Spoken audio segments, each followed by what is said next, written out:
Buenas tardes con todos. Buenas tardes con todos. A ver, esperamos que cargue la presentación. Ahí está.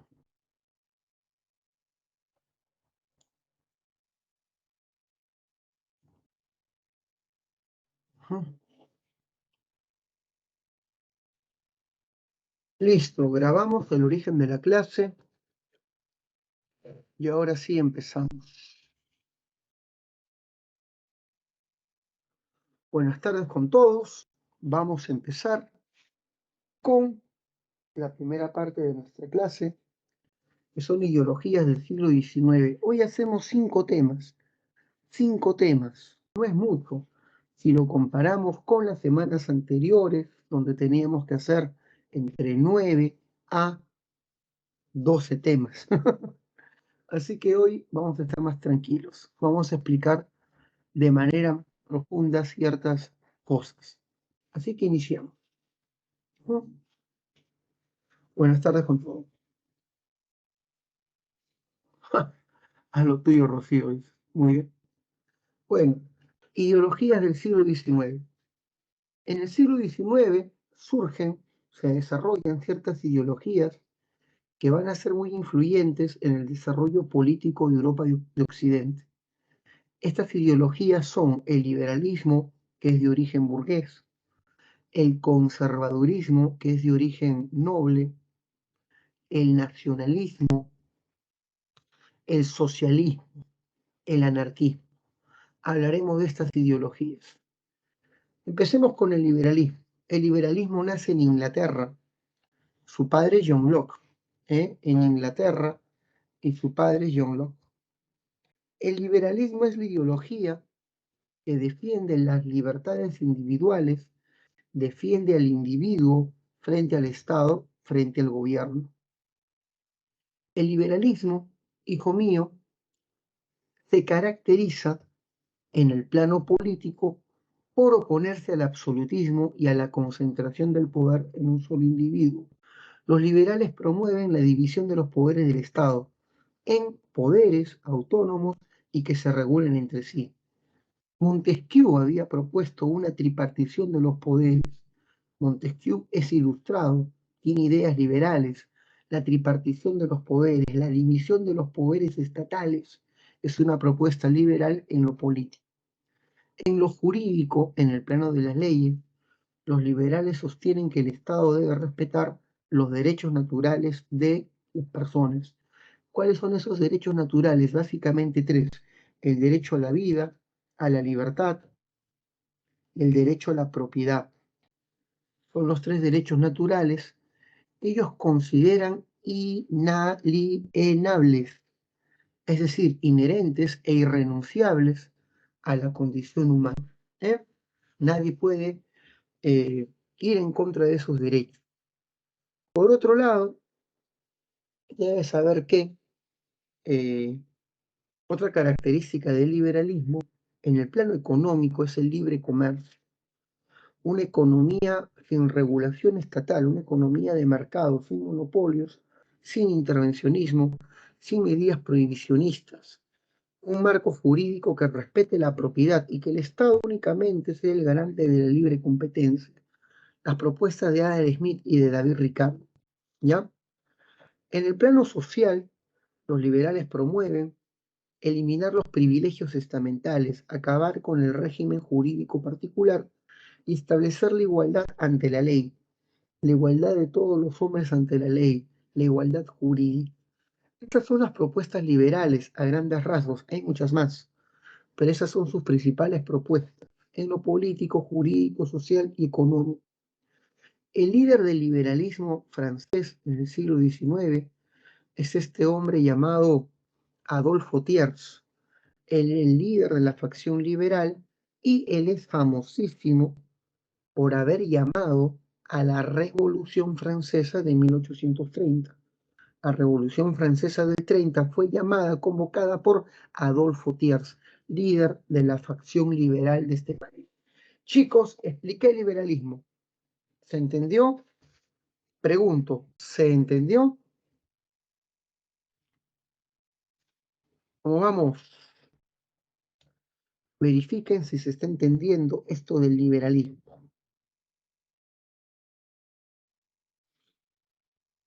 Muy bien, yo.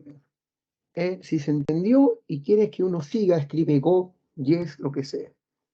Si quieres que repita, retro sobre esta parte. Conservadurismo. El conservadurismo es la ideología que se opone al liberalismo. Si el liberalismo es burgués, el conservadurismo es impulsada por la nobleza. Es una ideología de nobles, nobiliar. El conservadurismo sostiene que las revoluciones liberales trastornan el orden social, solamente traen anarquía y pobreza. Así que rechazan las revoluciones. Ellos promueven mantener el orden social sin alteraciones, mantener el orden social heredado sin cambios. A través de esta ideología se promueve justificar el retorno al antiguo régimen, el retorno al absolutismo. Los conservadores son los defensores de las tradiciones, de los valores familiares, de los valores religiosos, los defensores de la familia y de la iglesia. Los conservadores más famosos en el siglo XIX, tal vez el mayor representante del conservadurismo, fue este ministro austriaco llamado Clement von Metternich. El ministro Metternich fue el artífice de una famosa conferencia llamada el Congreso de Viena, de la que hablamos en clases anteriores. En este congreso, los países que derrotaron a Napoleón eliminaron el orden liberal europeo y restablecieron las monarquías en Europa, reimplantando el antiguo régimen. Eso busca el conservadurismo, pues, el restablecimiento del orden monárquico. Muy bien, ya expliqué lo que implica ser conservador en el siglo XIX, un defensor de la monarquía absoluta del antiguo régimen y un detractor de las propuestas liberales. Yes. Ahora vamos al nacionalismo. El nacionalismo es la ideología que sostiene que la soberanía de un país recae en la nación y no en el monarca.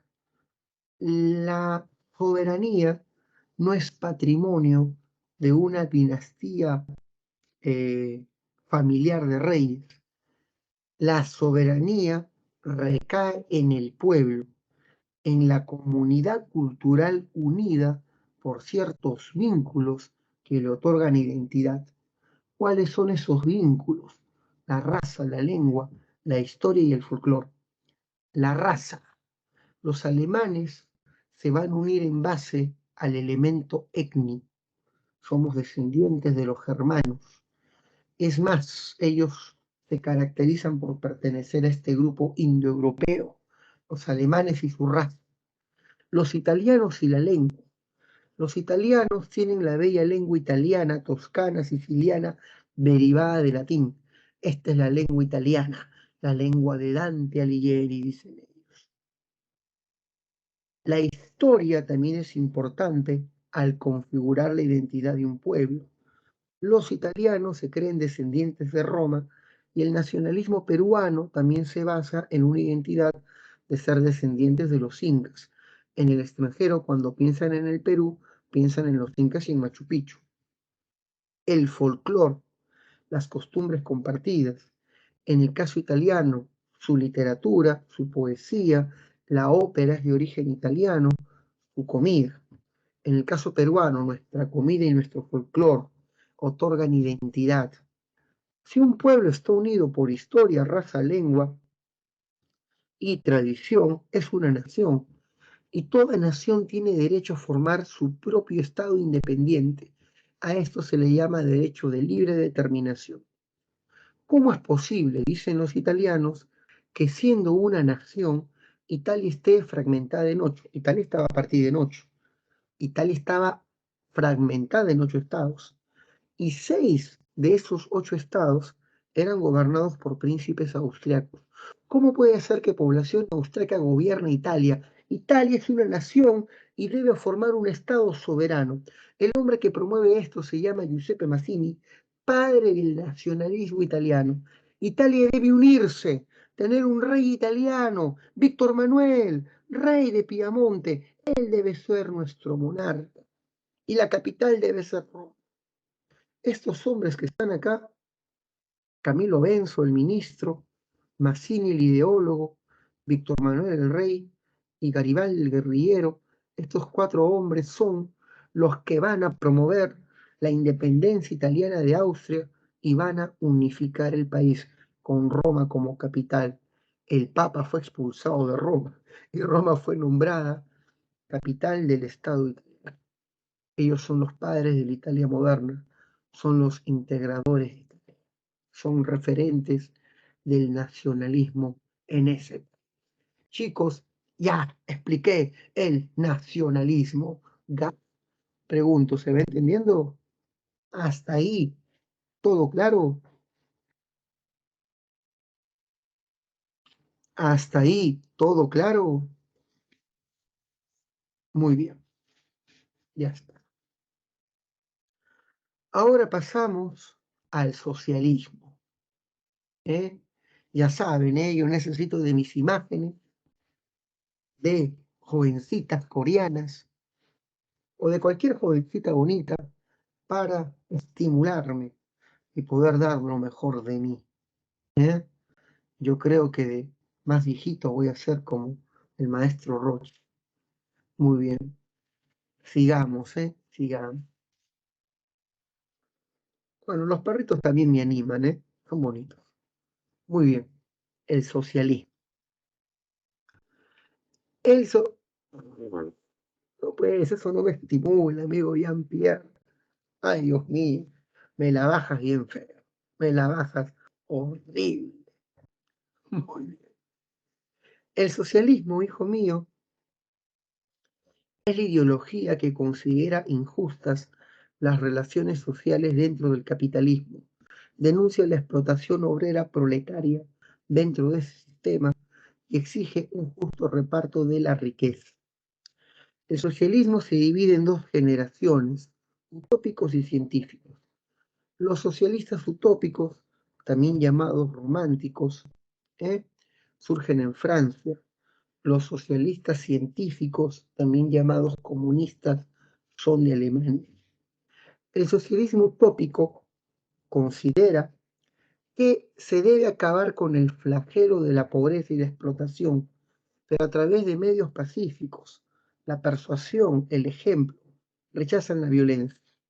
Promueven reemplazar la propiedad privada por formas colectivas de propiedad, donde las utilidades de una explotación agrícola, por ejemplo, se reparte equitativamente entre todos los trabajadores. También promueven la cooperación y la fraternidad entre grupos sociales distintos para promover el bien común, que el obrero, el clero, la nobleza y el proletariado trabajen juntos por el bien colectivo. A esto se le llama el cooperativismo, la fraternidad entre grupos sociales distintos. El padre del socialismo es este hombre llamado Henry de Saint-Simon. Henry de Saint-Simon es famoso porque promovía abolir la propiedad privada, o mejor dicho, abolir las herencias patrimoniales privadas para promover la igualdad, que el Estado expropie las herencias y reparte esta riqueza equitativamente a todas las personas para que cada quien pueda formar su riqueza en base al talento y no en base a una herencia heredada, desperdiciada en una sola existencia, dice Saint-Simon. Pero hijo mío, estas propuestas fueron irrealizables. Nadie quiere que el Estado corrupto se expropie tus bienes para que los reparte equitativamente, cosa que no se va a dar. Además, la gente se esfuerza para que el producto de su trabajo lo disfrute su prole, tus hijos, por eso te esfuerzas, para darle un futuro a tu descendencia, no al hijo del vecino. Así que estas propuestas en la práctica eran irrealizables. Por eso son llamados utópicos, idealistas y quiméricos, soñadores. ¿Se entendió? Verifique. ¿Se entendió? ¿Se entendió? Verifiquen, ¿eh?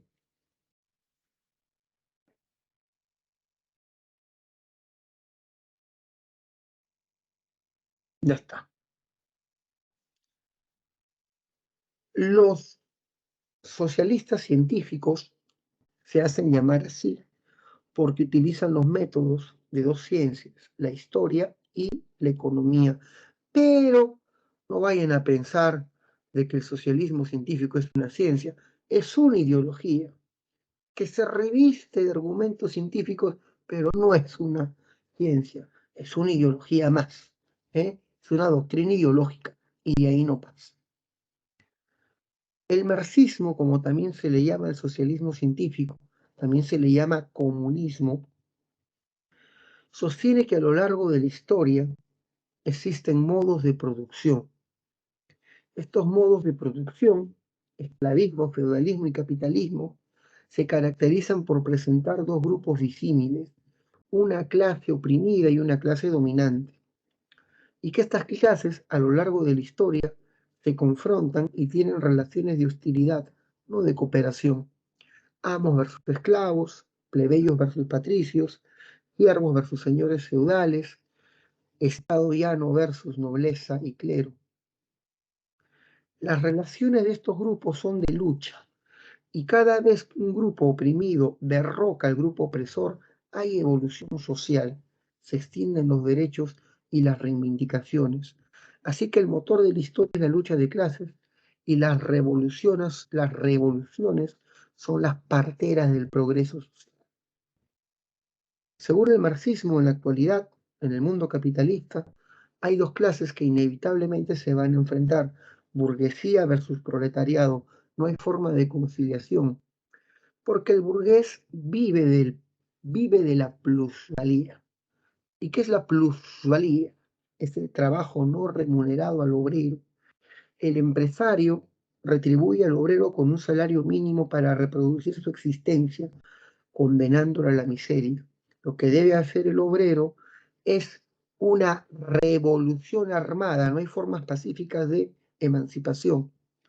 Una revolución armada para derrocar a la dictadura de la burguesía, que es la dictadura de la minoría, y reemplazarla por la dictadura del proletariado, que es la dictadura de las mayorías. Que un partido obrero tome el poder, y esa es la etapa socialista para Marx. Ahí se llega al Estado socialista, a la dictadura del partido obrero.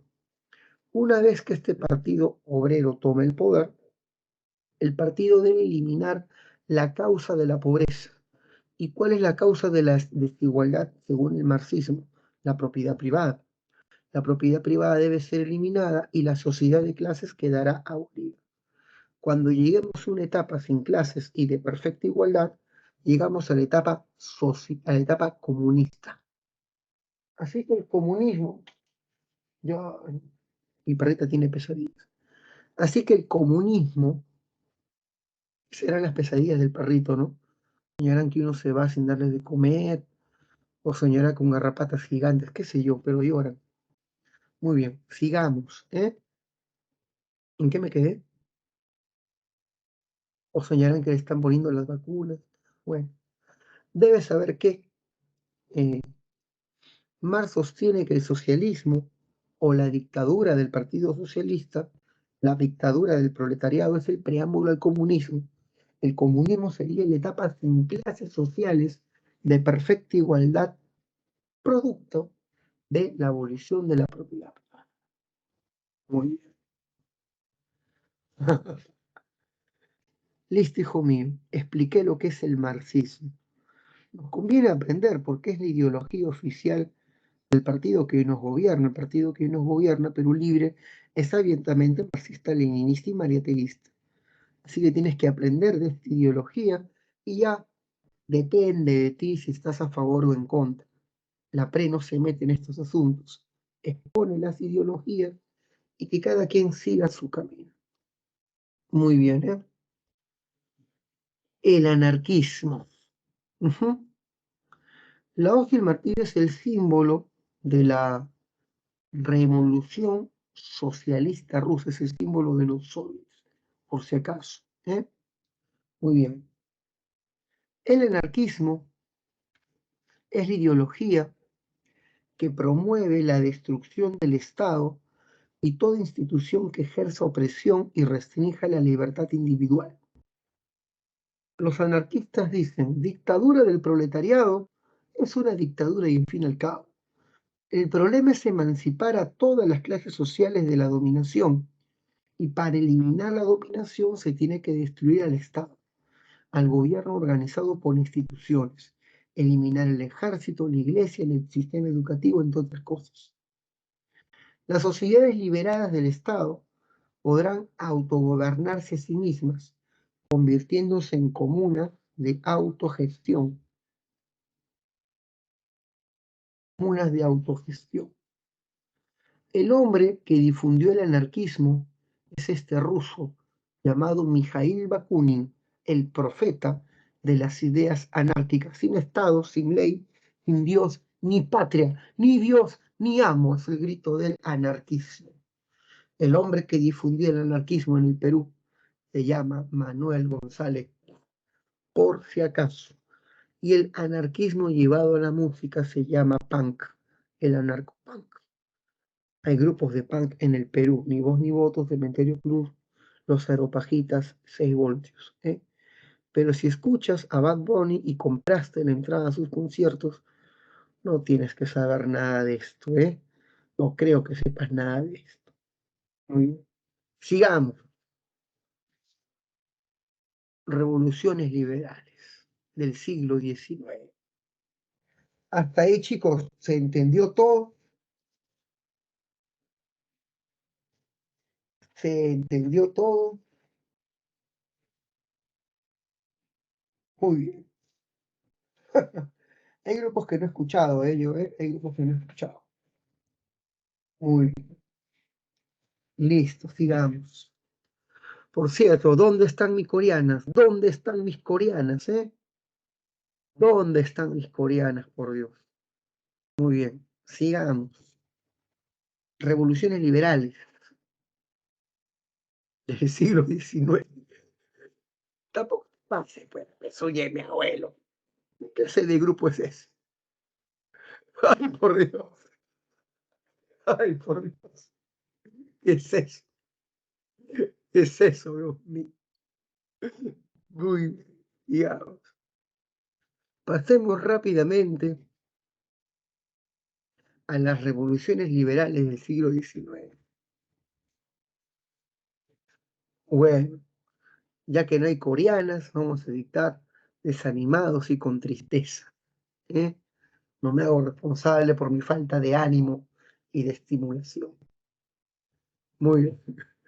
Las revoluciones liberales del siglo XIX van a ser dos. La revolución del 30 y la revolución del 48. Ambas revoluciones empezaron en Francia. La revolución del 30 es llamada Revolución Francesa de Julio y la revolución de febrero es la revolución y la revolución del 48 es llamada Revolución Francesa de febrero. Gracias, Rocío, nos alegras la tarde. La Revolución Francesa del 30, también llamada Revolución Francesa de julio, empezó en Francia y se propagó al resto de Europa.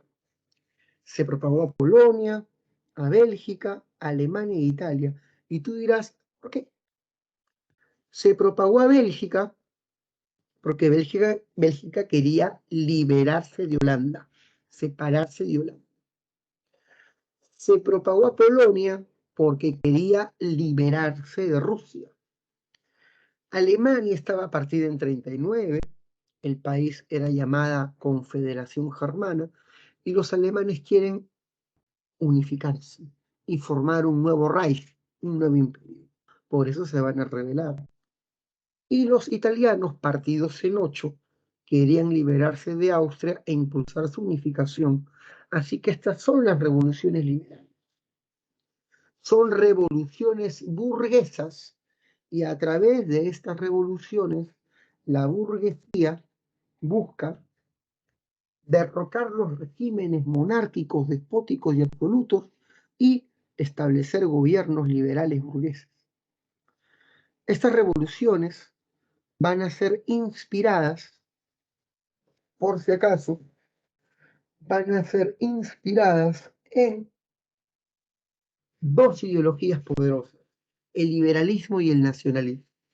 Repito, las ideologías que impulsan estas revoluciones son el liberalismo y el nacionalismo. Ahora, si eres liberal y eres nacionalista, eres romántico en el arte. El romanticismo es la expresión de estos movimientos. Víctor Hugo era liberal, era nacionalista y era romántico en el arte, al igual que Johann Wolfgang Goethe, el autor de Faust. Al igual que Ludwig van Beethoven, Beethoven era liberal, admiraba a Napoleón, era nacionalista, pensaba en una Alemania unida, por lo tanto era romántico.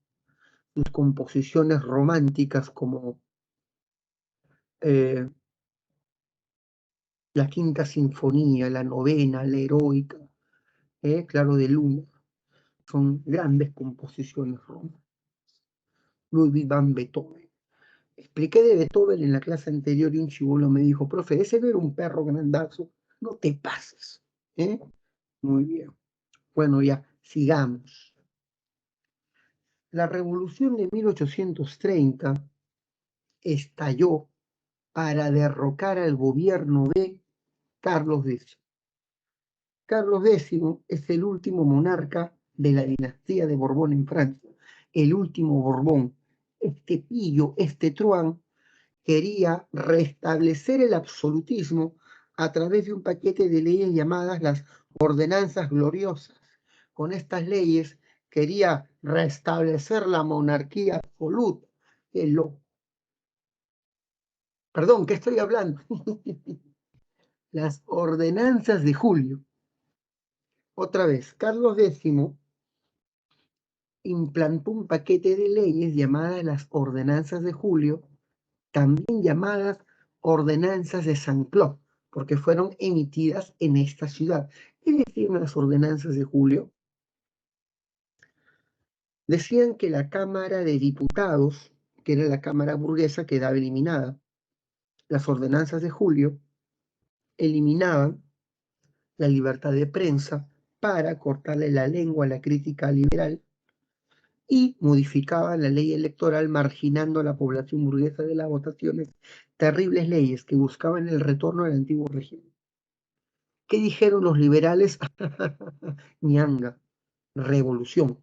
Adolfo Thiers, líder de el Parlamento Liberal y dueño del diario más leído de Francia, El Nacional, publicó un artículo de lujo.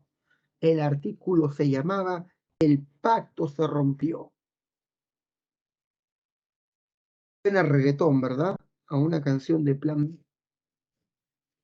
Esa que dice, el pacto se rompió, tú sigue tu camino.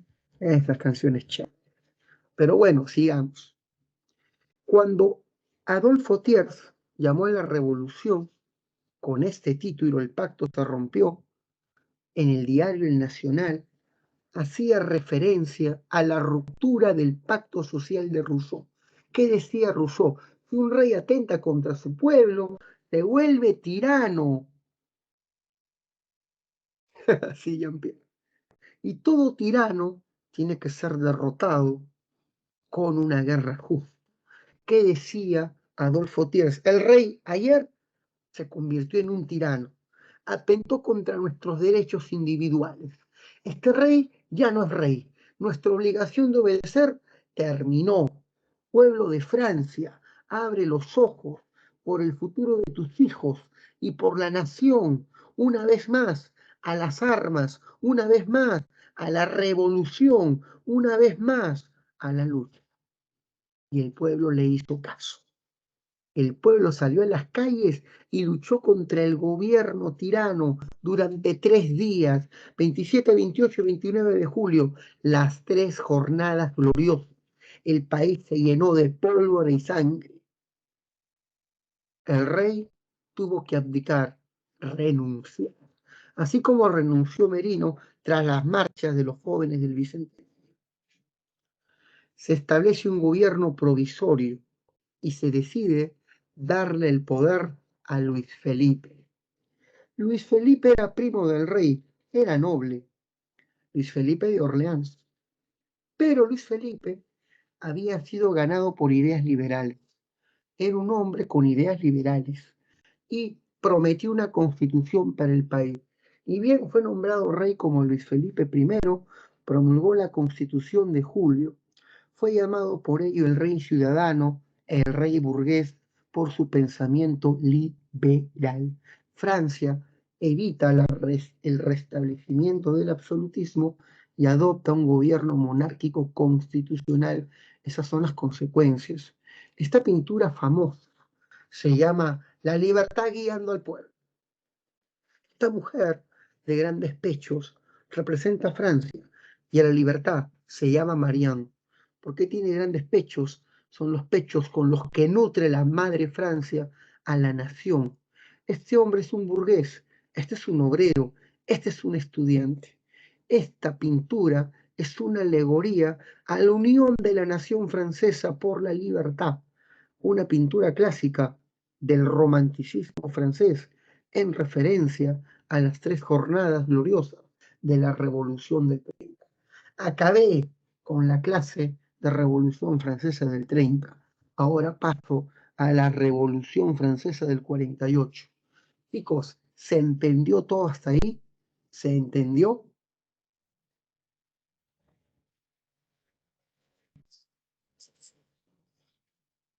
Verifiquen, ¿eh? Verifiquen. Verifiquen. Ahí está Lucero, ahí está Camila. Escribe de punk a reggaetón. Bueno, no puedes evitarlo. Si vives en Perú, guste o no, tienes que escuchar cumbia y reggaetón porque es lo que se baila en las fiestas. Si no, vas a estar sentadito nomás. Muy bien. Así que hay que adaptarnos. Gracias, Rocío. Qué bonita minifalda, por Dios. Qué bonita. Muy bien. Pasamos a la revolución del 48. Luis Felipe, el rey amado, el rey burgués, terminó siendo odiado. La gente tenía muchas expectativas. Uy, él va a transformar el país y no transformó el país. Es más, su gobierno se caracterizó por la falta de reformas. Estableció el voto censitario. ¿Qué significa esto? Solo pueden votar los propietarios, sí, los propietarios alfabetos. El voto censitario es un voto para los propietarios, marginando a las grandes mayorías. El proletariado, el obrero que trabaja en las fábricas, quería derecho al voto, el voto universal. Su vida era miserable. Los horarios laborales eran largos, de 18 horas, y los salarios eran de 2 francos por jornal, para alimentarte con patatas, cebolla y una hogaza de pan. ¡Qué vida tan miserable! Las mujeres estaban tan desnutridas, las mujeres obreras, que no tenían ni leche para dar de lactar a sus hijos, los que se morían de inanición. Trataban de salvarles la vida metiéndoles miga de pan a la boca, miga disuelta en agua. ¡Qué miseria! Con razón, Víctor Hugo escribió inspirado en la realidad de su país, Los Miserables, pues la obra está ambientada en la pobreza obrera de la primera mitad del siglo XIX. Por si fuera poco, vino una crisis agrícola, la crisis de las patatas, un hongo destruyó la cosecha de tubérculos, elevando el precio de las subsistencias y lanzando a los obreros a la más abierta de las miserias. La gente culpaba a Luis Felipe.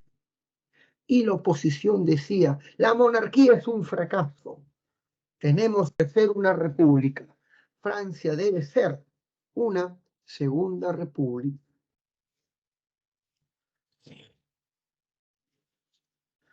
Debes saber que, escucha por favor, debes saber que eh, la población francesa, la población francesa organizó mítines en contra de mítines en contra de el gobierno monárquico.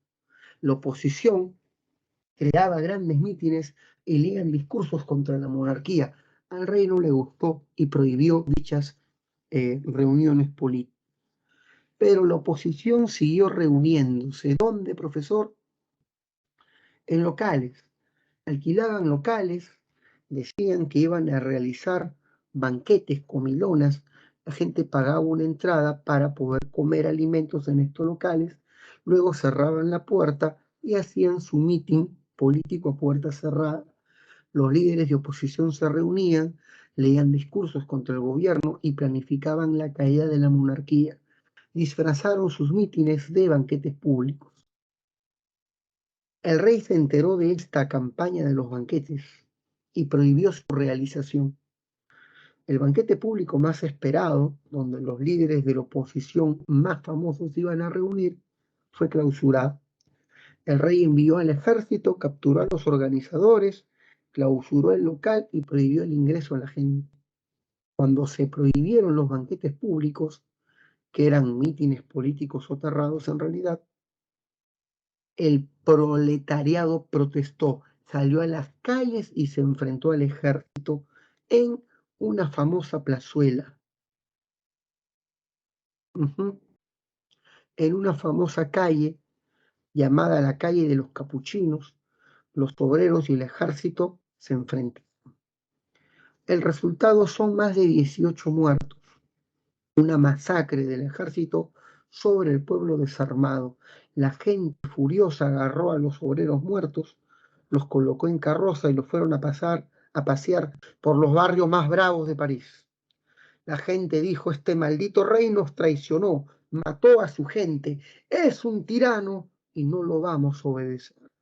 París amaneció con barricadas y una nueva guerra civil está a punto de estallar.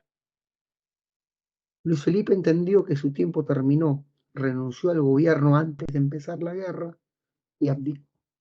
Cayó la monarquía de Luis Felipe y se decide establecer un gobierno provisorio que llama elecciones. Hay candidatos para la primera elección presidencial francesa y el hombre que gana es un tipo que tenía un apellido famoso, Bonaparte, Luis Bonaparte. ¿Quién es este? El sobrino de Napoleón. El apellido Bonaparte inspiraba en Francia grandeza y apogeo. Y votaron por él. Primer presidente de Francia, Luis Bonaparte, sobrino de Napoleón, 1848. Nace la Segunda República Francesa. Luis Bonaparte lo hizo bien, ciertamente bien. Modernizó París, ferrocarriles, telégrafo, renovación del casco urbano. En 1851 hace un autogolpe de Estado para perpetuarse en el poder y se hace nombrar emperador con el título de Napoleón III. Fue así como la Segunda República Francesa nace en el 48 y muere en el 51. Duró poco tiempo, 3 años. Y nace el Segundo Imperio Francés, el imperio de Napoleón III. Así termina, pues, estas aventuras revolucionarias.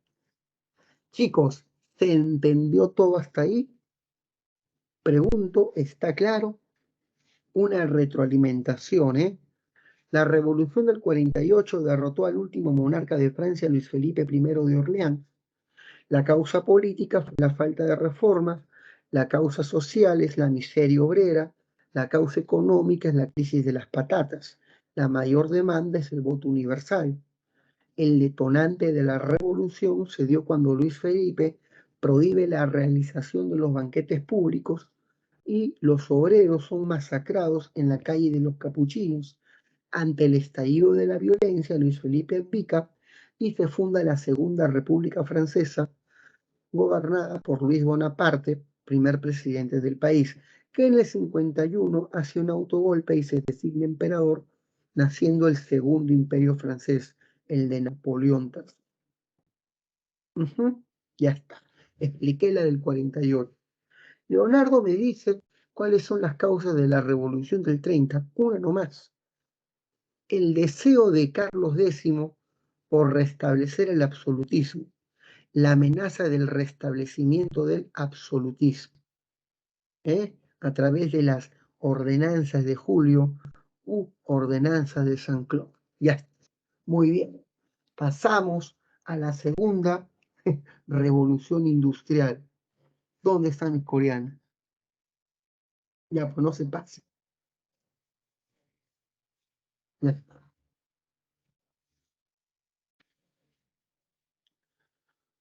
Ese es un masaje gatuno.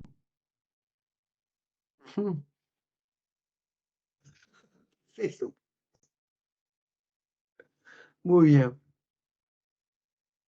Pasamos a la segunda revolución industrial. Ese es el Capitán América, Camila, ¿eh? El Steve. ¿Cómo se llama? Steve. ¿Cuál es el nombre del Capitán América? Steve Rogers. Bueno, hay tres Capitanes América, ¿eh? Steve Rogers, eh, Bucky y finalmente parece que Falcon llega a ser el tercer Capitán América. ¿Ah? Ahí tenemos a la más tramposa, Melissa Paredes. Ahí está. Sigamos. Que engañó al gato Cuba. Y Peña, Sergio Peña también ha sido engañada por su mujer, que se metió con un surfista. Muy bien, qué terribles estas mujeres. Qué terribles. Muy bien. Segunda revolución industrial. Empecemos. ¿Eh? Segunda revolución industrial. La segunda revolución industrial, chicos, empezó en los Estados Unidos y representa, hay que saber de todo, hay que saber de todo. Soy un hombre de múltiple conocimiento. Escucho a Rosa María, escucho mis canales políticos y veo Amor y Fuego. Mentira. Sigamos. La segunda revolución industrial eh, representa la expansión del trabajo mecanizado a nuevas áreas de Europa. En la primera revolución se industrializó únicamente Gran Bretaña, Bélgica y Francia. En la primera. En la segunda revolución industrial, se industrializa Alemania, Rusia e Italia. Alemania, Rusia e Italia son los países industrializados en esta segunda etapa. Estados Unidos es el primer país de América en adoptar el industrialismo. Y en Asia el primer país que lo hace es Japón. ¿Ya? La segunda revolución industrial empezó en los Estados Unidos, por si acaso. Las nuevas fuentes de energía como la electricidad, el petróleo como combustible predominante y la materia prima van a ser explotadas primero en Estados Unidos. En Estados Unidos nacen estas industrias. Acá tenemos a Tomás Alva Edison. Edison es famoso porque es el inventor de la bombilla de filamento incandescente, el foco, y creador de la Edison Electric, la empresa que inició con la industria del alumbrado público en Estados Unidos, en Nueva York. Aquí tenemos al padre de la industria del petróleo, Edwin Drake, de Pensilvania. Esta es la primera instalación perforadora de petróleo, el pozo originario de Drake en Pensilvania de madera. Muy bien. Sí, ahí está. Ahí está Tomás. ¿Eh? Y debes saber, por supuesto, que la industria del acero también empezó en Estados Unidos. Andrew Carnegie, ¿eh? No, Leonardo, no es así. No es así. Edison no le robó las ideas a Tesla. Tesla desarrolló una idea completamente distinta y arriesgada llamado sistema de corriente alterna y se convirtió en competidor de Edison. Edison tenía la suficiente capacidad inventiva, más de 1040 patentes, Leonardo. Pero sigamos. El mago de Menlo Park le llamaba. Pero sigamos, Andrew Carnegie será el loco que creó la industria del acero. Antes de Carnegie el acero era muy caro, solamente para hacer cubiertos. Pero él quería producir acero masivo y barato. Y Carnegie mandó a construir un horno que era o que fue planeado por un metalúrgico llamado Samuel Bessemer. Este horno es una maravilla, el convertidor de Bessemer. Puede convertir el hierro y el radio inyectándole gases como inyectándole diversos gases, no metales, el carbono, por ejemplo, el cobalto. Inyectando estos elementos, tú generas una quema de la radio, se bota todos los materiales no deseados, salen expulsados y el resultado es el acero puro y de alta calidad. Esta máquina hacía un milagro, la producción de acero barato a partir de hierro y radio, era impresionante.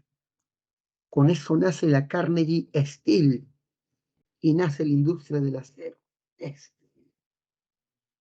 Bueno, hay un Pokémon llamado Steelix, seguramente lo habrás escuchado. Es la evolución de Onix con revestimiento metálico, muy poderoso contra los Pokémon eléctricos, pero débil con los Pokémon de lucha. Cultura general. Muy bien. Listo, hijo mío. Ahí tenemos estas tres industrias poderosas.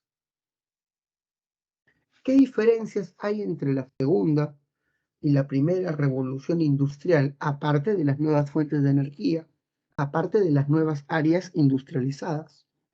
Una mayor aplicación de la ciencia y la tecnología en la industria. La primera revolución industrial fue el logro de mecánicos, más que nada. La segunda ya es el logro de científicos. La reina de las ciencias aplicadas a la industria fue la química. La química aplicada a la industria del petróleo permitió el desarrollo del queroseno y la gasolina derivados del petróleo.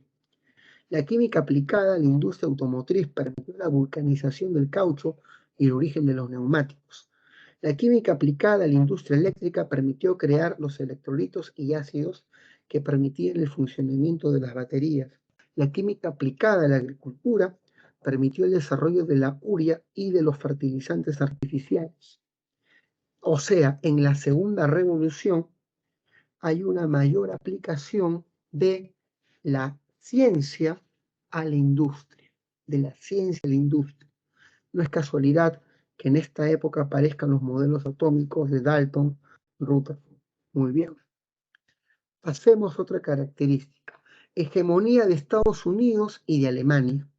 Estos dos países superaron a Gran Bretaña en producción industrial. ¿Por qué Gran Bretaña quedó rezagada? Porque toda su industria estaba adaptada al vapor y al carbón. No pudo transformar su industria a los nuevos modelos energéticos, que era el petróleo y la electricidad, y quedó rezagada. Aparecen nuevos, aparecen nuevos sistemas científicos de organización del trabajo, como el Taylorismo y el Fordismo. En el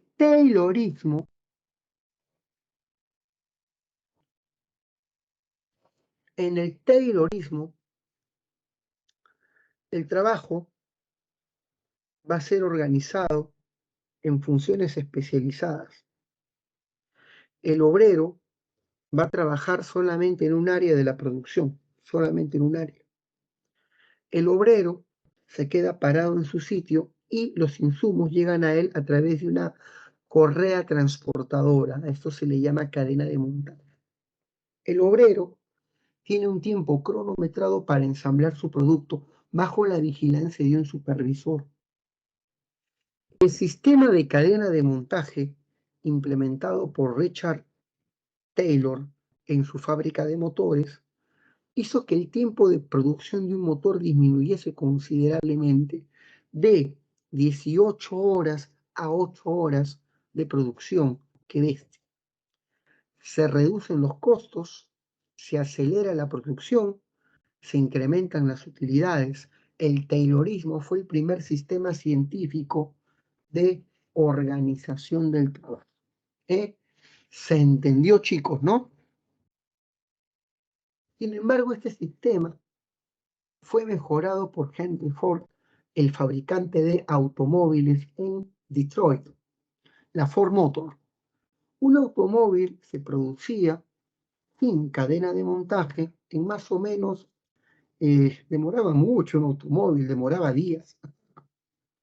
Sin embargo, a Ford se le ocurrió implementar la cadena de montaje de Taylor. Y el resultado fue la producción masiva y veloz de automóviles. Este automóvil se convirtió en el más famoso, el modelo T, de inicio del siglo XX. Se producían tantos con la cadena de montaje que el precio del automóvil bajó tremendamente y se convirtió en un éxito de ventas. Bajó de $1.800 a 800 y llegó a costar $360, un precio irresistible. Ford introdujo una innovación, excelente salario, $5 el jornal, el mejor salario de todos los Estados Unidos. Ford se convirtió en el héroe de los trabajadores en su momento. Nadie quería perder el trabajo en la Ford Motor, por si acaso.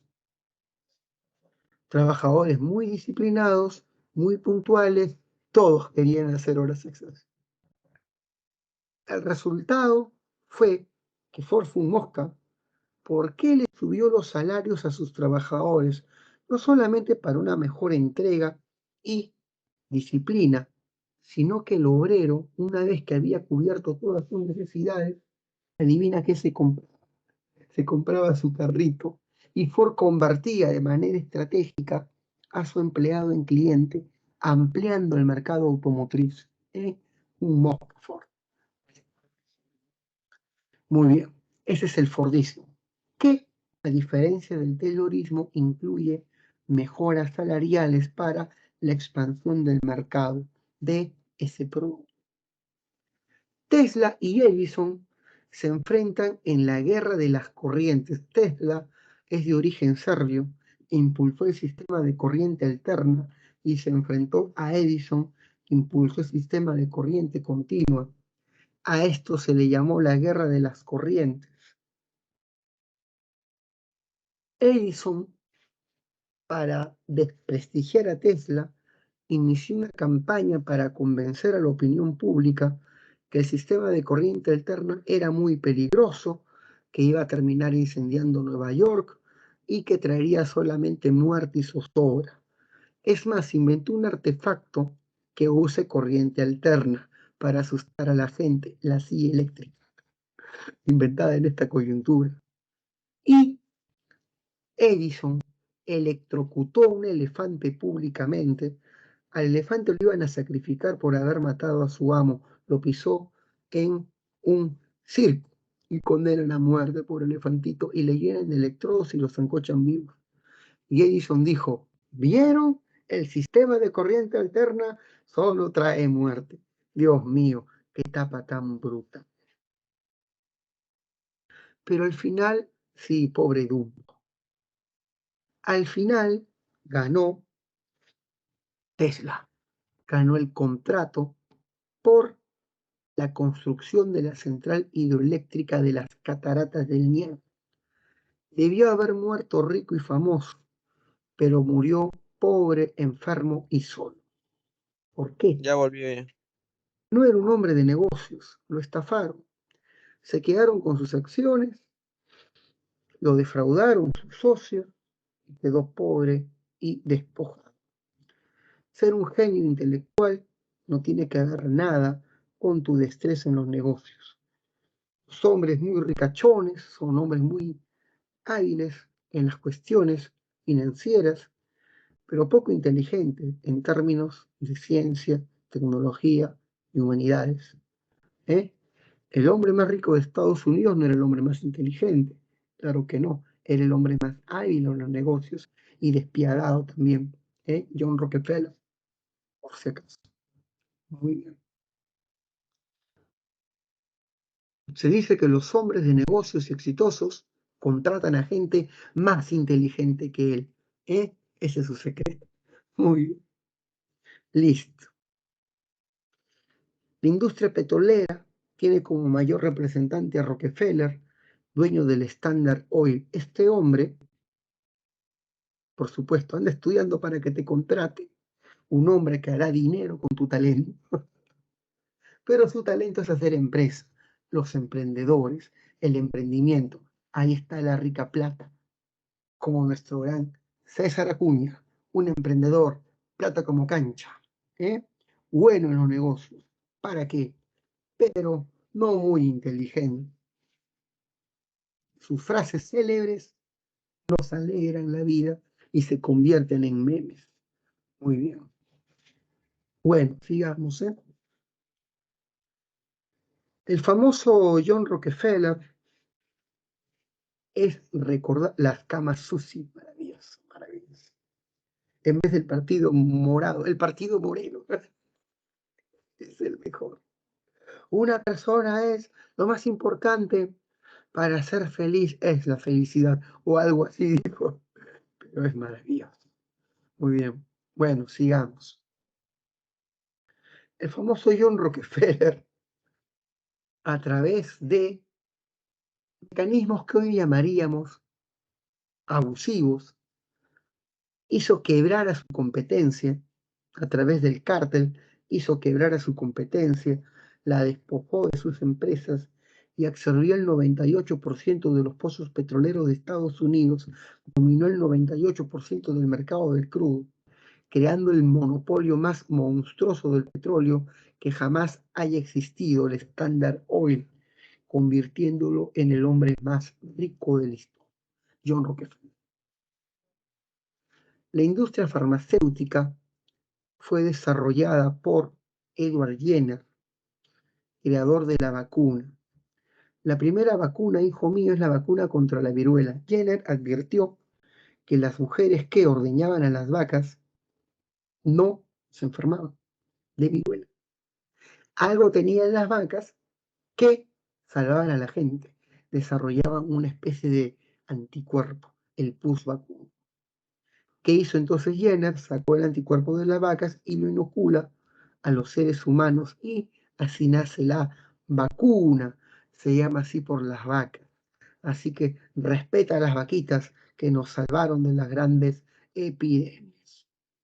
Luego viene la penicilina, los antibióticos, los laboratorios Bayer, creadores de la aspirina, el ácido acetilsalicílico, y empezó la revolución farmacéutica. Las epidemias fueron combatidas, la mortandad se redujo, la natalidad se disparó. Resultado, sobrepoblación. Europa pasa de 280 a 490 millones de europeos. ¿Qué es? La explosión demográfica es terrible. Chicos, ¿se va entendiendo hasta ahí? Vamos, vamos, vamos. ¿Hasta ahí todo está claro?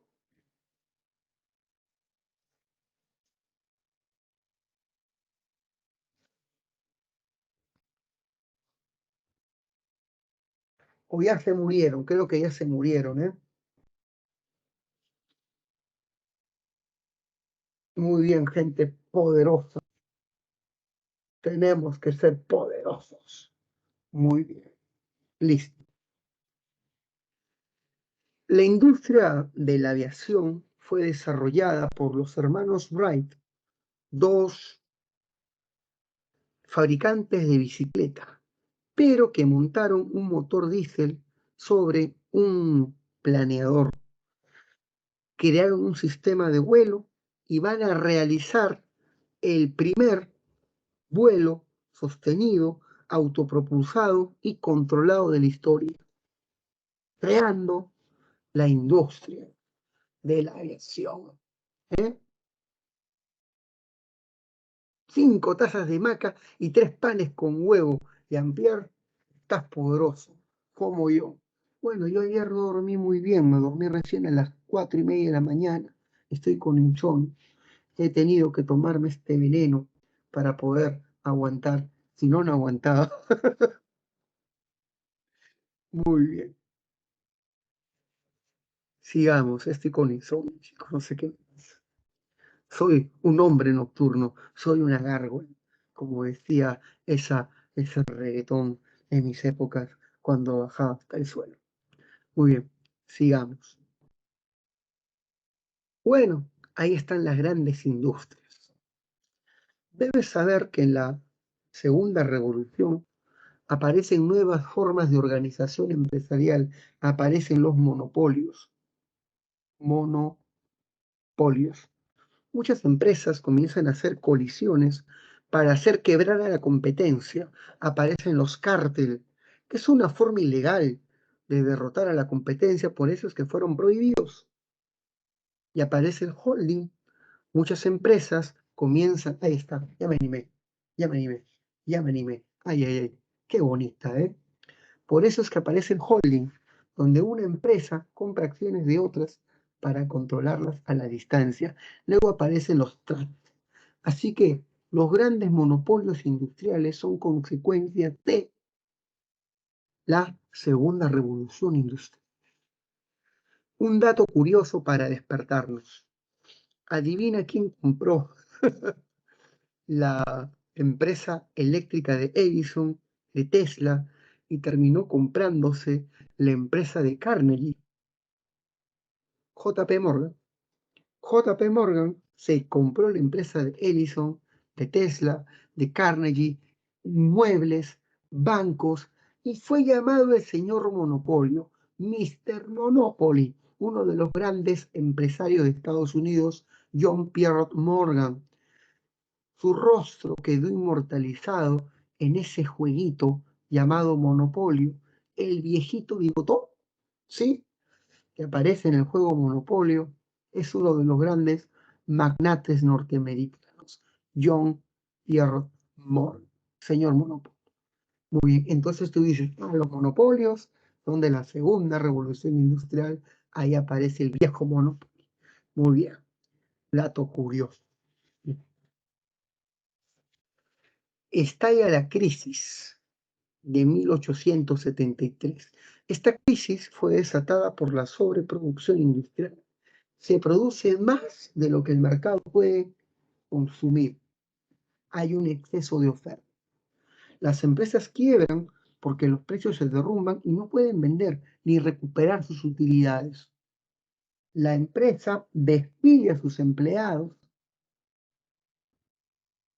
Dios mío, ¿qué es eso? ¿Cuánto sabor? Es demasiado sabor.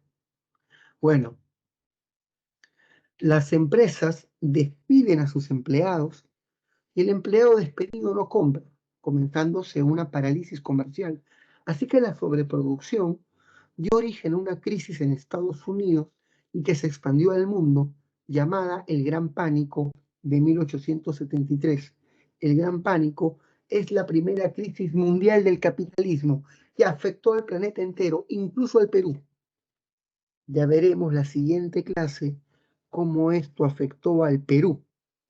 Iba a ser un precedente para la Guerra del Pacífico. Muy bien. Debes saber, por supuesto, de que hay una enorme sobrepoblación y la gente del sur de Italia y del sur de Irlanda, gente muy pobre, migra al Nuevo Mundo buscando riqueza. Los italianos, los irlandeses, los noruegos, los daneses van a los Estados Unidos, la tierra de las oportunidades, la migración europea del siglo XIX. Argentina se llena de inmigrantes italianos en esta época. Muy bien. Hijo mío, un país imperialista, un país industrial, quiere mercados, zonas de inversión y se lanza a invadir otros países. Muchos países de África van a ser invadidas por las potencias europeas, quienes ansiaban controlar sus mercados, mano de obra, materias primas, comenzando una carrera por colonias, el neocolonialismo. Esta es la base de lo que llamamos imperialismo. Así que la siguiente parte de la clase es el imperialismo. Muy bien. Chicos, pasamos al imperialismo. ¿Hasta ahí alguna pregunta? Vamos a descansar un minuto, ¿eh? Vamos a respirar.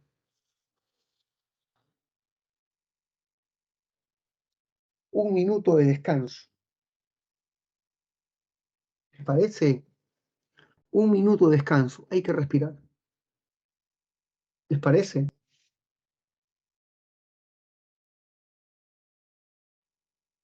Ya está. Respiremos, relajémonos en este minuto. Ah, para que nuestra cabeza no estalle. Imperialismo. Llamamos imperialismo al sistema de dominación, al dominio político, económico, que ejerce un país industrial llamado metrópoli sobre territorios extranjeros que van a ser convertidos generalmente en colonias. Estas colonias van a estar ubicadas en el tercer mundo, África, Lejano Oriente, sobre todo. Las potencias imperialistas suelen iniciar el dominio de estos territorios colocando masivamente sus capitales, colocando masivamente sus inversiones. Saturan a estos territorios de bancos, de empresas multinacionales, les hacen empréstitos con grandes intereses, con el afán de subordinar sus economías a la economía de la metrópoli imperialista, finalmente ejerciendo dominio sobre estos territorios. El país que representó la gran potencia del imperialismo en el siglo XIX fue Gran Bretaña, quien llegó a tener un imperio colonial gigante. En el siglo XX, Gran Bretaña dejó de ser la reina de las potencias imperialistas y se dio este trono a los Estados Unidos de Norteamérica. Muy bien. ¿Por qué un país se vuelve imperialista, chicos? ¿Por qué el afán de dominar otros territorios y subordinarlos a tus capitales? Primero, por la sobreproducción. Un país imperialista tiene más producción industrial que las que sus mercados pueden consumir. Si sus mercados están saturados, la solución es conquistar mercados externos y ahí colocar tu exceso de producción. Primera causa. Segunda causa, un país imperialista busca dominar otros territorios ricos en materias primas estratégicas. Materias primas que escasean en Europa, como el petróleo y el caucho. Francia invadió Indochina por el caucho, por ejemplo, y Gran Bretaña invadió el Medio Oriente por el petróleo. Ya está. Otra causa, hijo mío, es buscar colonias donde colocar tu exceso de población. Gran Bretaña tenía mucha gente, sobre todo en sus cárceles. ¿Qué hizo Gran Bretaña? Invadió a Australia y a toda su población, todos sus presos, los envió a Australia, a colonizar a Australia. ¿Saben qué choros? Se me van a Australia y ahí colonicen, ya no molesten. Y Australia se llenó de puro choro británico. Creo que por eso los canguros aprendieron a boxear para defenderse de estos presidiarios británicos. Es mi teoría. Muy bien. Estúpida pero feliz. ¿Eh? Mis grandes teorías. Muy bien. Chicos, hasta ahí se va entendiendo. Vamos entendiendo las causas del imperialismo. Por favor, verifique. Verifique.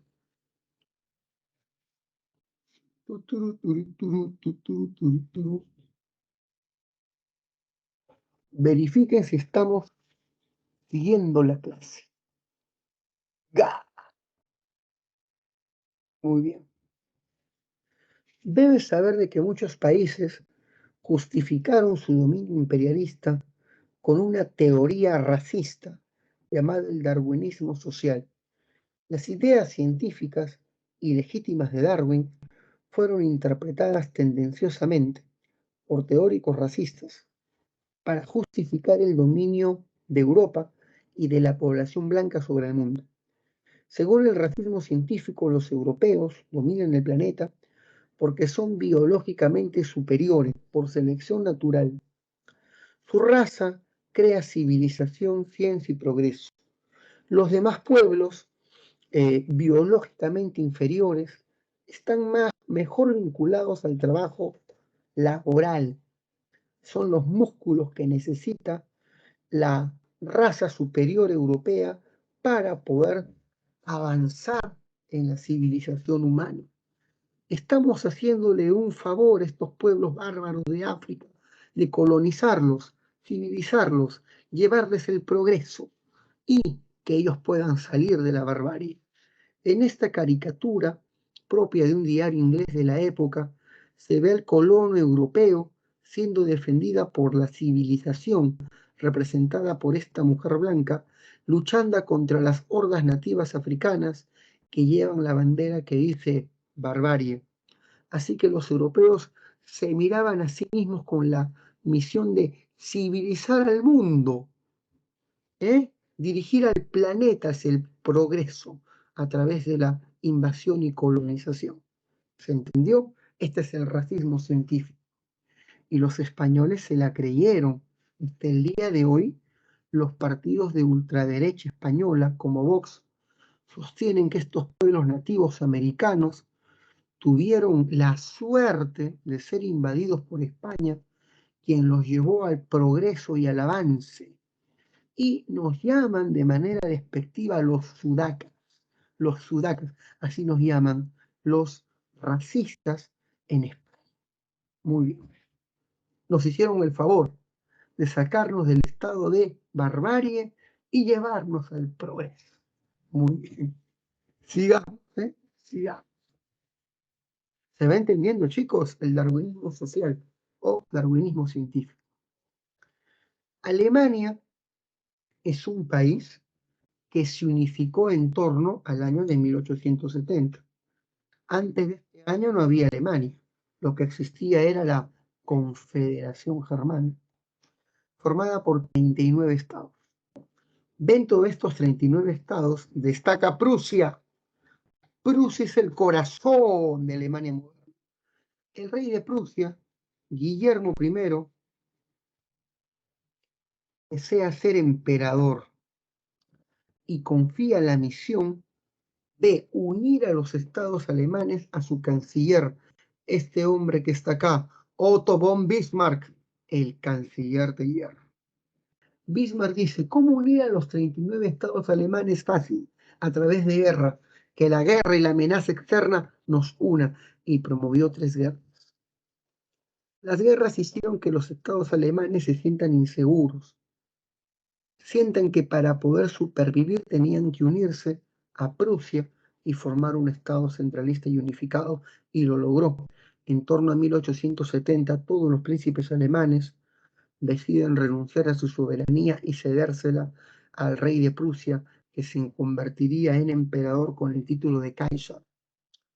La Confederación Alemana de 39 estados se une y nace el Segundo Imperio Alemán, el Segundo Reich, un imperio centralista y unificado.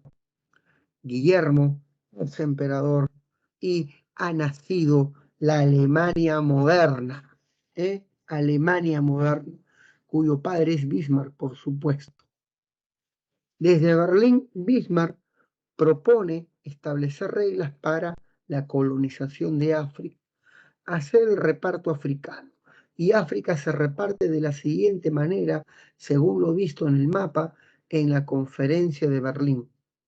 La conferencia de Berlín reparte África. Todos los estados de rojo son británicos. Los estados de morado le pertenecen a Francia. Los marrones son alemanes. Los verdes intensos son de Portugal. Lo que está acá de mostaza es de Bélgica. Muy bien. Hijo mío, este es el reparto de África. El otro país afectado por el imperialismo europeo fue China. ¡Ay, pobre China! China fue sometida por las grandes potencias occidentales. Acá está China dibujada como un dragón, con dos guerras llamadas las guerras del opio. Las potencias de Occidente se apoderan de los recursos, mercados y riquezas chinas. Acá se ve cómo está el oso ruso, el león inglés, el águila bicéfala alemana, el águila calva norteamericana, el gallo francés está aquí y hasta el león turco, todas se despedazan y se reparten el imperio chino. Acá tenemos una caricatura del presidente norteamericano. Acá tenemos una caricatura del presidente norteamericano Teddy Roosevelt. ¿eh? Roosevelt está dirigiendo a la flota de guerra norteamericana vigilando el Caribe. Lo que pasa es que Estados Unidos había fundado diversas empresas en el Caribe y si algún país del Caribe atentaba contra sus inversiones, Norteamérica le intervenía militarmente, le invadía militarmente. A esta política de intervención militar norteamericana en defensa de sus inversiones en otros países se le llamó la política del gran garrote. Y ahí está Roosevelt con su garrote en mano, vigilando las inversiones norteamericanas, como diciéndole a los países del Caribe, Nicaragua, El Salvador, Honduras, Cuba, métanse con una empresa norteamericana y les trae el garrote, la intervención. La política del gran garrote, el Big Stick. Ya está. Chicos, acabé imperialismo. Ya pasamos al último tema. Pasamos al último tema. Primera Guerra Mundial. ¿Se entendió, chicos?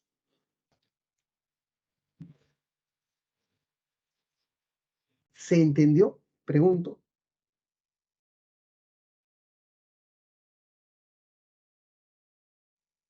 ¿Qué tal vamos? Ya está. Muy bien, Camila. Respiremos, respiremos. Gracias, gracias.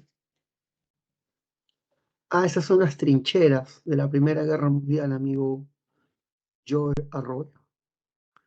Muy bien, listo. Escucha, ¿eh? Vamos, Gabriel. Sigue vivo, sigue vivo. La Primera Guerra Mundial es una guerra entre grandes potencias industriales imperialistas. Se enfrentaron entre 1914 y 1919. Qué bonita chica gótica coreana, ¿eh? Eso sí que me anima. Muy bien. La Primera Guerra Mundial fue llamada en su momento la Gran Guerra, y enfrentó a dos bloques, Triple Alianza y Triple Entente. La Triple Alianza, también conocida como Imperios Centrales, estaba formada por la integración de tres países: el Imperio Alemán, el Imperio Austrohúngaro e Italia. Repito, el Imperio Alemán, el Imperio Austrohúngaro e Italia. Estos tres países se unen. El bloque, voy a repetir. Estos tres países, la Triple Alianza, también llamada Potencias Centrales, van a ser reforzados por Bulgaria, que está aquí, y por el Imperio Turco Otomano, que está acá. ¿eh? Chicos, un cinquito voy a ver quién toque, lo voy a mandar muy al diablo, porque no me concentro por la bulla. Dame un ratito, ¿ya? Un ratito, un minuto.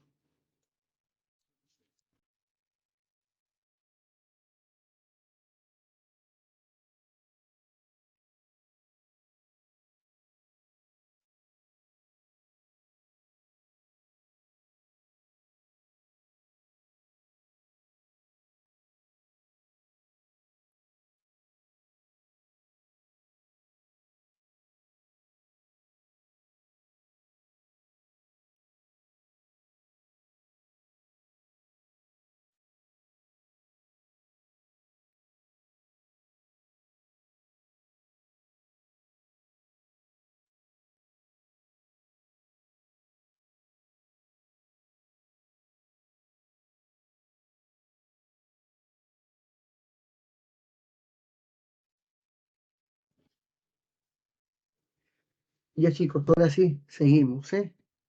Seguimos. Ya voté al testigo de Jehová. Mentira, mentira. Sigamos. La triple entente, ¿eh? Estaba formada por Francia, Gran Bretaña y Rusia. Estos países van a recibir el apoyo de Japón, Italia y Estados Unidos. Debes saber que estos tres países acabaron la guerra con el nombre de los aliados. Aunque no lo creas, Italia está en los dos bloques. ¿Cómo es esto posible? Empezó como integrante de la Triple Alianza, pero en el proceso de la guerra abandona este bloque y se pasa a la Triple Entente y acaba la guerra en el bloque rival. Qué traicionera y qué oportunista, ¿eh? Pero ya veremos por qué hace eso. ¿Cuáles son las causas de la guerra? La guerra va a ser causada por las rivalidades económicas entre las potencias industriales imperialistas. ¿Por qué Francia va a la guerra? Francia quiere recuperar dos territorios perdidos en el siglo XIX, Alsacia y Lorena, territorios ricos en carbón, arrebatadas a Francia por Prusia y que ahora forman parte del Estado alemán, del Segundo Reich. Francia quiere recuperar estos territorios y se prepara militarmente. Gran Bretaña va a la guerra para proteger su mercado tradicional, que es su mercado del Mar del Norte. Su mercado del Mar del Norte era amenazada por los alemanes. Los alemanes querían dominar este mercado, despojando a Gran Bretaña, así que hay una lucha entre estos países por el dominio del mercado del Mar del Norte. Italia va a la guerra por colonias en África, y el imperio austrohúngaro y el imperio ruso y los turcos van a la guerra por este territorio que es el más disputado, llamado los Balcanes. Su estratégica posición lo hace en la zona más disputada de Europa. ¿Ya? Tú dirás, ¿y por qué es tan importante? Fíjate, el imperio austrohúngaro quiere los Balcanes para tener una plataforma de salida al Mediterráneo. Rusia quiere los Balcanes para poder dominar el Mar Negro y su plataforma serían los Balcanes. El imperio turco otomano quiere expandirse por Occidente, siendo los Balcanes su plataforma de ingreso. Es muy estratégica la posición. Entonces, te preguntan en la guerra. ¿Esta guerra es una guerra por territorios? Sí, Alsacia y Lorena para Francia. Por mercados, también. El Mar del Norte para Inglaterra. Por colonias, sí, es la causa italiana. Por zonas de inversión, también construir puertos en los Balcanes. Así que es una guerra por motivaciones imperialistas. Imperialistas. La zona más disputada son los Balcanes. Es la causa de la pugna entre estas grandes. ¿Ya? Muy bien. Debes saber que, hijo mío, la ideología que nos lleva a la guerra es el nacionalismo. Pero hasta ahí se ha entendido, chicos. ¿Cuál es la zona más disputada? Los Balcanes. ¿Cuál es la motivación de la guerra? La rivalidad imperialista. Mercados, zonas de inversión, fuentes de materia prima, colonias, etc. ¿Hasta ahí todo está claro?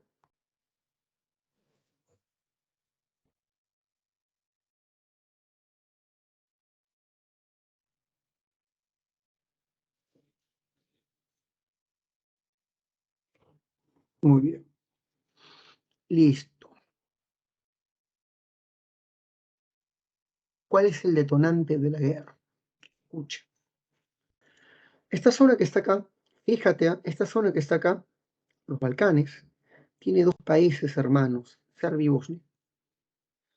Serbia y Bosnia son países parecidos. Quieren unirse y formar Yugoslavia. Ese es su sueño. Sin embargo, este proyecto serbio-bosnio, ¡ey! Esas no son coreanas, ¿eh? No, no, no, no, no. Esos son los chinitos gays, ¿eh? No, no, no, no hagas eso, Rocío. Me corta la inspiración. Muy bien. Sigamos, ¿eh? Sigamos. No, pues no. No me gusta ver a los chinitos gays, ¿eh? Muy bien, sigamos. Ah, ya, las alumnas. Muy bien.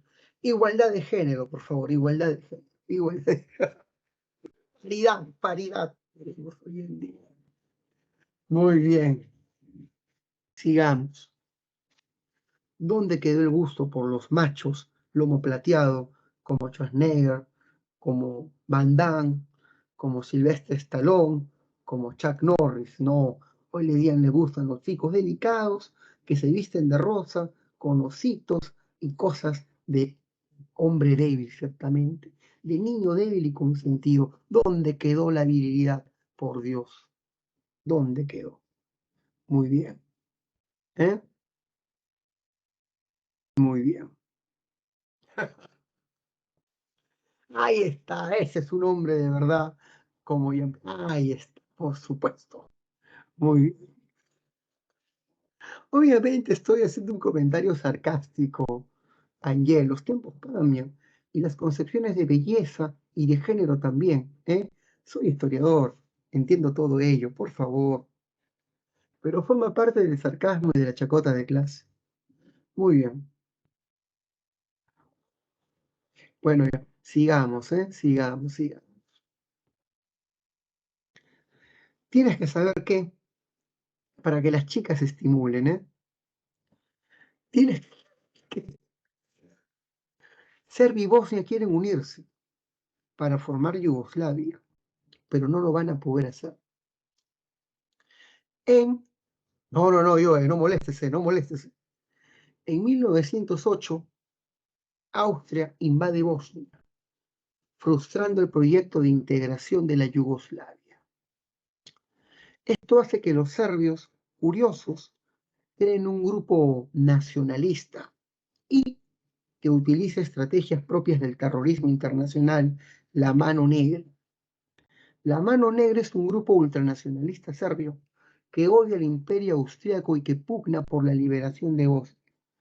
Al enterarse de que el archiduque, el heredero al trono austriaco, Francisco Fernando, ha viajado a Bosnia para anunciar reformas liberales en el país, este grupo ultranacionalista viaja a Bosnia para matar al representante del trono austriaco.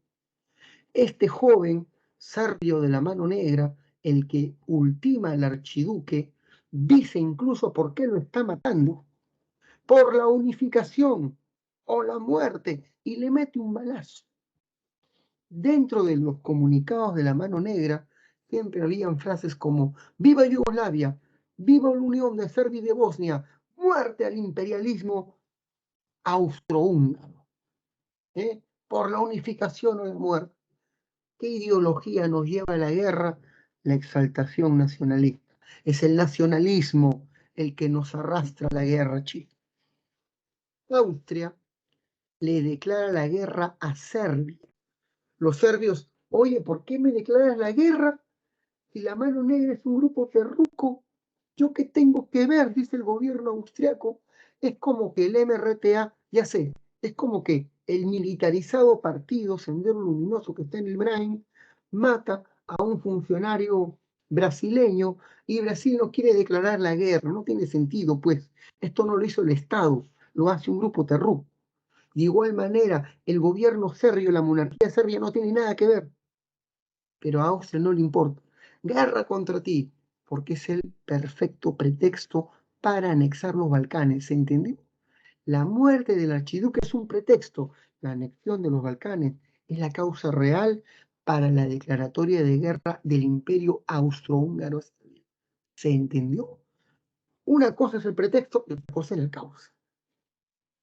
Rusia sale en defensa de Serbia. Los argumentos rusos son eslavos como nosotros, tenemos la misma religión, cristianos ortodoxos, son nuestros hermanos menores. Floro, Floro, los rusos querían dominar los Balcanes y no pueden permitir que los austriacos anexen esta zona. Cuando Rusia sale en defensa de Serbia, moviliza su bloque la Triple Entente, y Austria moviliza su bloque, la Triple Alianza. Así que la guerra empezó en los Balcanes, en Bosnia. Chicos, ¿se va entendiendo?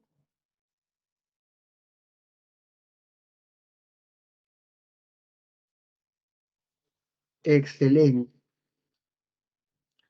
Tengo que apagar todo esto. Me están llamando. Bueno, ya, sigamos. Sigamos. ¿Hasta ahí alguna pregunta?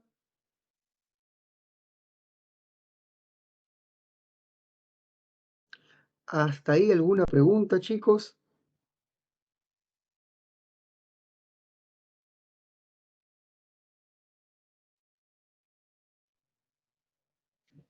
Ya. Sigamos. La Primera Guerra Mundial termina, o mejor dicho, la Primera Guerra Mundial. Ah, ya.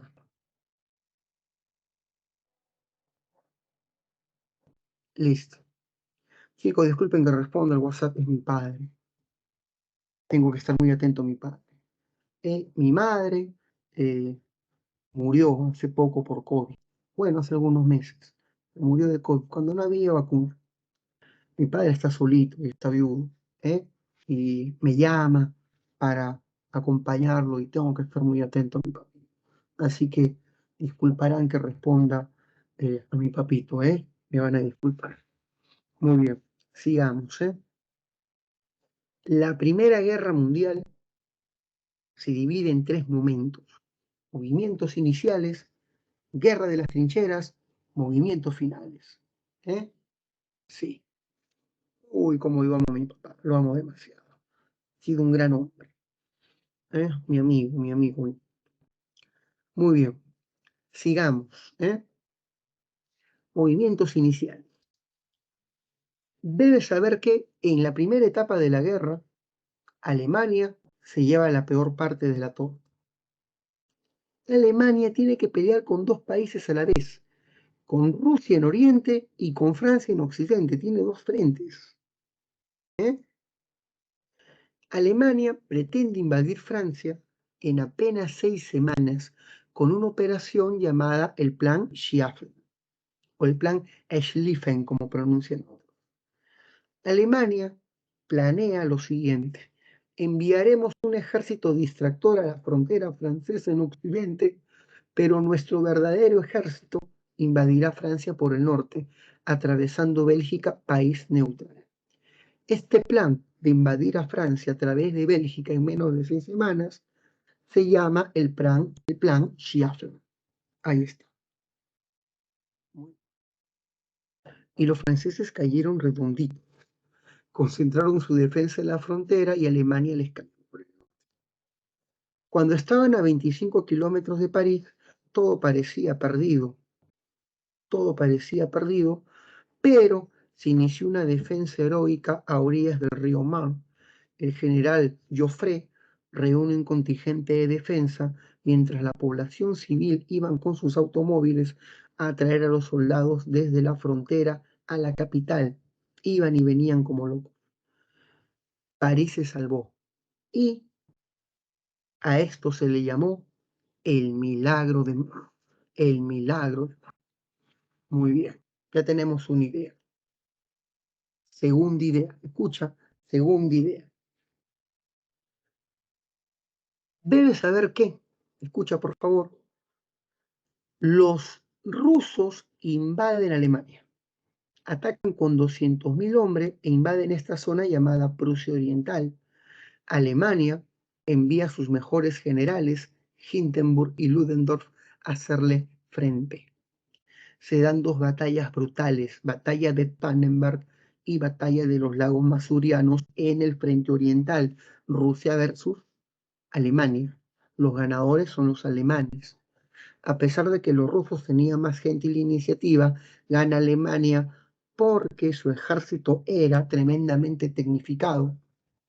Metralladoras modernas, minas antipersonales, artillería Krupp, oficiales prusianos profesionales, sistema de transporte moderno, ferrocarriles y autopistas, un sistema de telégrafos de primera, Esto demostraba que un país rural, feudalizado como Rusia, no era rival contra una potencia financiera e industrial como Alemania. Alemania, un país capitalista con un músculo industrial poderoso, podría aplastar en cualquier momento a un país rural, feudalizado y atrasado como Rusia. ¿Se entendió? La guerra la ganan no las personas, sino los modelos económicos. La guerra se gana con el músculo industrial y no con la gente. ¿Se va entendiendo? Así funciona la guerra moderna. Muy bien.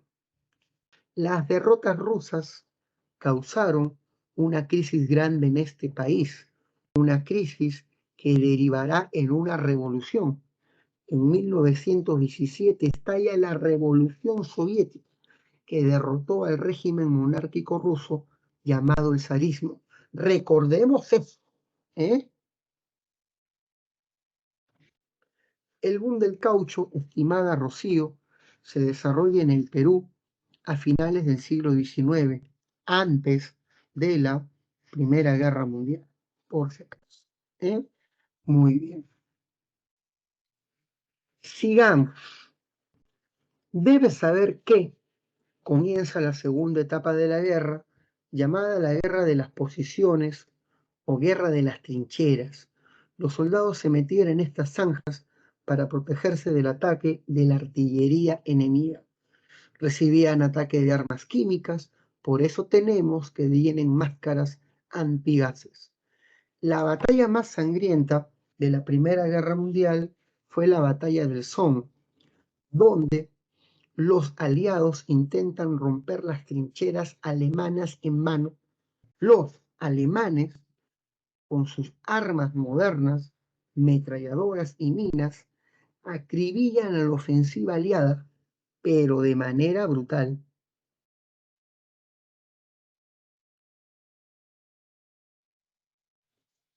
Creo que están palanqueando mi puerta. Creo que están palanqueando mi puerta los choros. ¿Eh? Qué raro. Muy bien, sigamos. Qué raro ese palanqueo. Me sonó muy sospechoso. Bueno, sigamos, ¿eh? En la batalla del Somme fue la batalla más sangrienta de la Primera Guerra Mundial. Duró 3 semanas y murieron 50.000 personas el primer día. Para romper ese, para romper ese bloqueo, lo que hicieron los alemanes, perdón, lo que hicieron los ingleses, pues, utilizar su nueva arma, el tanque Mark. El Mark I, el primer tanque de la historia, fue utilizado en la batalla del Somme para romper las trincheras alemanas. Fue pregunta vieja del examen de admisión. La batalla del Somme se caracterizó por la aparición del tanque. La batalla más famosa fue la batalla de Verdún, llamada en su momento la madre de todas las batallas. Fue un conflicto entre el Imperio Alemán y la República Francesa. Alemania quería tomar Verdún, pero el general francés Henri Pétain defiende heroicamente la ciudad por 11 meses con el lema "no pasarán". Fue la batalla más grande y brutal de la Primera Guerra Mundial, la más importante, ¿eh? La batalla de Verdún, victoria francesa, soportó la embestida alemana. Los alemanes decían: demonios, acá pasa algo raro. Le damos y le damos a Francia, y Francia sigue de pie. ¿De dónde saca tantos recursos? La respuesta es que los recursos venían del Imperio Británico.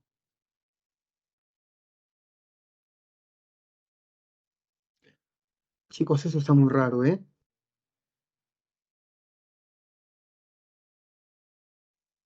La respuesta es que los recursos venían del Imperio Británico. Gran Bretaña abastecía a Francia por una gran cantidad de recursos. Creo que están desarmando la chapa. Gran Bretaña abastecía a Francia por su gran cantidad de recursos, producto de su enorme imperio colonial, para evitar que las colonias envíen tantos recursos a Gran Bretaña, los alemanes, ya pechico, ya, los alemanes desarrollaron el bloqueo submarino. Llenaron el Mar del Norte con submarinos para poder evitar que las colonias abastezcan. Ya pechico, no me distraigan. Para evitar que las colonias abastezcan a Gran Bretaña, se creó el bloqueo submarino y hundían todo barco mercante que pasase por ahí. Esto afectó a los Estados Unidos, la cual ya no podía ingresar al mercado europeo por culpa del bloqueo submarino alemán. Te preguntan en tu examen de admisión por qué Estados Unidos se mete a esta guerra para romper el bloqueo submarino alemán que no le permite el ingreso al mercado europeo. Norteamérica utiliza dos pretextos para justificar su intervención sobre Europa. El primero es llamado el hundimiento de Lusitania. El Lusitania es un transatlántico británico que tenía diplomáticos norteamericanos viajando en él. Hundido por los submarinos alemanes en el Atlántico. La muerte de estos diplomáticos despertó un terrible rencor de la administración de Wilson, presidente de los Estados Unidos, y es el preámbulo para su intervención. El segundo pretexto es el telegrama Zimmermann. Eso es del aro.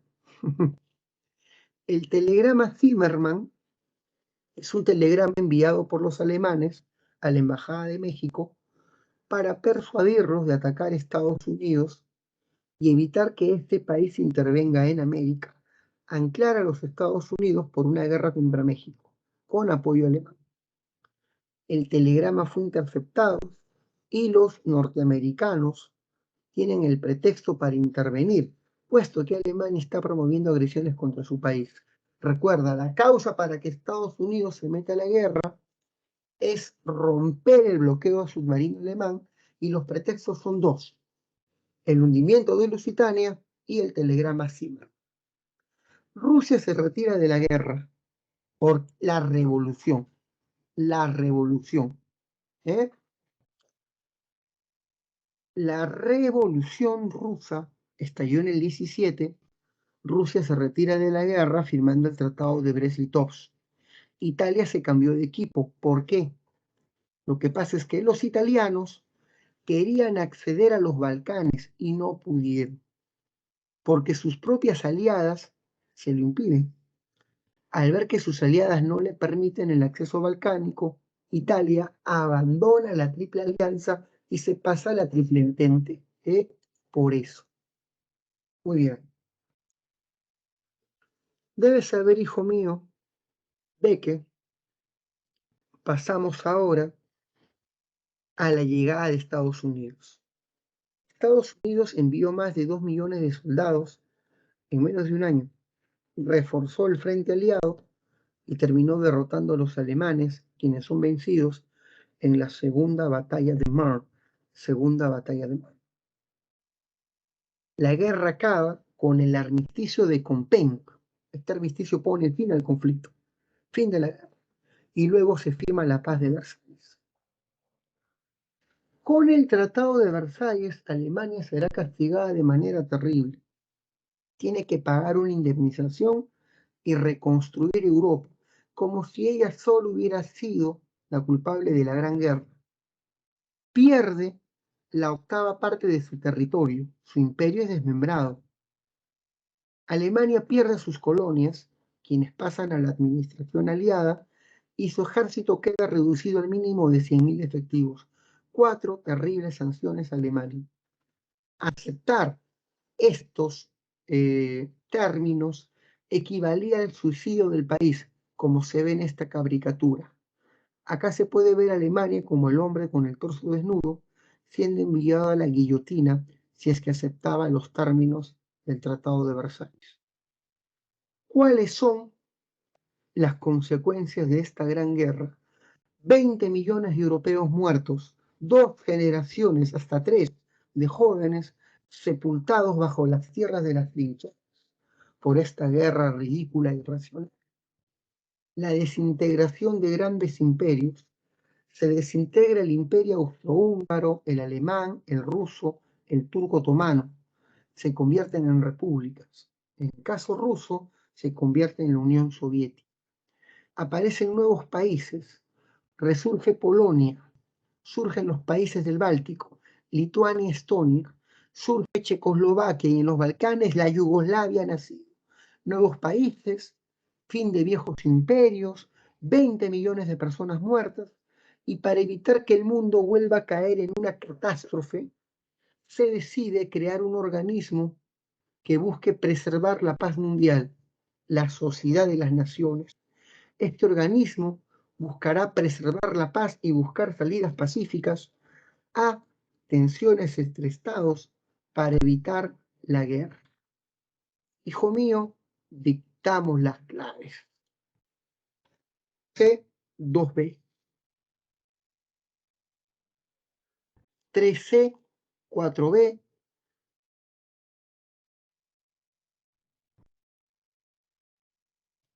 5B me parece.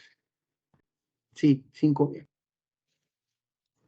Chicos, repito, la Sociedad de las Naciones fue el organismo creado para mantener la paz mundial. Funcionaba en Ginebra, Suiza, pero fue un organismo que no funcionó y a la larga fracasó. Acabamos. Ahí están las claves, estimada Paola. Listo, chicos, se acabó. Todos los temas, como siempre. Un abrazo para todos. Nos estamos viendo. Cuídense mucho. Listo. Amor y paz.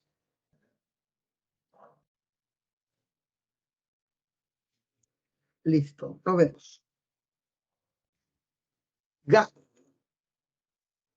Vas a caer, Magali.